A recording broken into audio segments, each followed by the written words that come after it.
చూస్తున్నారు TV nine USA. నేను Purnima. Welcome to A to Z fast news.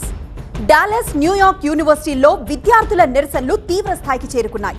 ఎప్పటికప్పుడు విద్యార్థులను చెదరగొడుతున్నా తిరిగి నిరసనలు ప్రారంభిస్తున్నారు. దీంతో ఏ యూనివర్సిటీలో నిరసనకు దిగినా అందరినీ అరెస్ట్ చేస్తామని పోలీసులు హెచ్చరిస్తున్నారు. లాస్ వేగస్ లోని ఫోర్త్ వర్త్ అపార్ట్మెంట్ కాంప్లెక్స్ లో బుధవారం రాత్రి కాల్పులు జరిగాయి.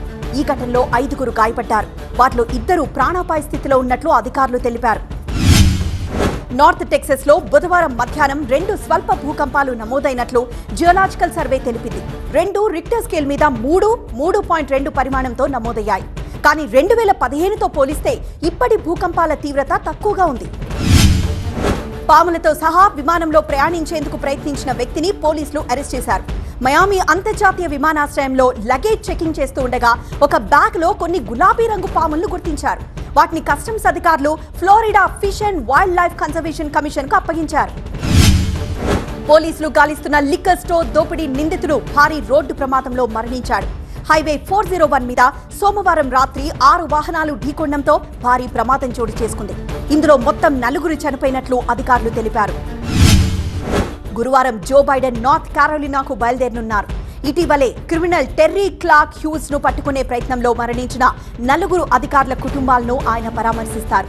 ఈ దాడిలో అధికారులతో పాటు హ్యూస్ కూడా మరణించాడు.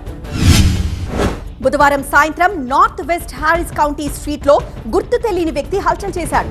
కత్తితో తనని తాను పొడుచుకునేందుకు ప్రయత్నించాడు. వద్దని వారించిన పాదచారులపై దాడికి దిగాడు. దీంతో డెప్యూటీ అతన్ని కాల్చి చంపినట్లు షరీఫ్ కార్యాలయం తెలిపింది. పాల ఉత్పత్తుల్లో బర్డ్ ఫ్లూ వైరస్ ఆనవాళ్లు లేవని తాజా పరిశోధన తెలిపింది. అయితే పాల ద్వారా వైరస్ వ్యాప్తి జరుగుతున్నట్లు నిర్ధారణైన విషయం తెలిసిందే. ఈ క్రమంలోనే పాల ఉత్పత్తులైన కాటేజ్ చీజ్, సోర్ క్రీమ్లపైన US food and drug administration పరిశోధనలు జరిపింది. బర్డ్ ఫ్లూ వైరస్ ఆవుల నుంచి మనుషులకు వ్యాప్తిస్తే వెంటనే వ్యాక్సిన్లు పంపిస్తామని 2 US వ్యాక్సిన్ కంపెనీలు తెలిపాయి.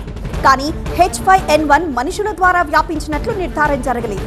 ఇప్పటి వరకు 9 US రాష్ట్రాల్లో 46 పాడి ఆవు మందల్లో బర్డ్ ఫ్లూ వ్యాపించినట్లు అధికారులు చెబుతున్నారు. డంపాలోని డిజైనర్ సన్ గ్లాసెస్ స్టోర్లో దొంగతనం చేసిన 29 ఏళ్ల ఎర్నేషా అట్మోర్ కు 30 ఏళ్ల జైలు శిక్ష పడింది. దాదాపు $20,000 విలువైన వస్తువులను దొంగిలించినట్లు ఆమె అంగీకరించింది. జైలు శిక్షతో పాటు కోర్టు ఆమెకు భారీ జరిమానా కూడా విధించింది. బస్సులో వెళ్తున్న హైస్కూల్ విద్యార్థి శాన్ ఆంటోనియాలోని హైవే పక్కన ఒక మహిళ మృతదేహాన్ని చూశాడు. ఆ విషయాన్ని తన తల్లికి ఫోన్ చేసి చెప్పాడు. వెంటనే ఆ తల్లి అక్కడికి చేరుకొని తమకు సమాచారం అందించిందని అధికారులు తెలిపారు. మేయర్ జాన్ తో కలిసి నిరాశ్రయులను ఆదుకునేందుకు ప్రణాళికలు వేస్తున్నామని city of Houston housing and community development department కొత్త డైరెక్టర్ మైక్ నికోలస్ తెలిపారు. ఆయన గతంలో హ్యూస్టన్ తో పాటు హారిస్ కౌంటీ హోమ్లెస్ కూటమికి ప్రెసిడెంట్, CEOగా పనిచేశారు.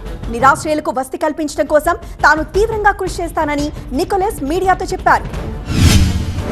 అలెగెనీ కౌంటీ షెరీఫ్ ఆఫీస్ నుంచి మాట్లాడుతున్నానని ఒక మహిళ దాదాపు $30,000 స్కామ్ చేసింది. ఫోన్ కాల్లో కోర్టుకు హాజరు కానందున అరెస్ట్ వారెంట్ జారీ అయిందని బెదిరించి డబ్బు దోచుకుంది. నిజానికి స్కామర్ కాలర్ ID బాధితులు నమ్మే విధంగా ఉందని పోలీసులు తెలిపారు. న్యూయార్క్ లోని ట్రేడర్ జోన్స్ స్టోర్ లోని కార్మికుడిపై దొంగతనానికి వచ్చి వ్యక్తి దాడి చేశాడు. దొంగను పట్టుకోవడానికి ప్రయత్నించిన 40 ఏళ్ల కార్మికుడిని అతను చెత్తడబ్బా మూతతో కొట్టి పారిపోయాడు. అయితే ఈ మధ్య ఇలాంటి దోపిడీలు పెరుగుతున్నాయని వ్యాపారులు చెబుతున్నారు.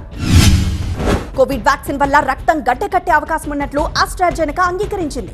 వ్యాక్సిన్ తీసుకున్న వారికి అరుదైన సందర్భాల్లో ఈ దుష్ప్రభావం కనిపించడం నిజమేనని కంపెనీ కోర్టుకు తెలిపింది. ఈ వ్యాక్సిన్ వల్ల ఒకరు మరణించడం, 51 మంది తీవ్రంగా ఇబ్బంది పడినట్లు గతంలో కేసు నమోదైంది.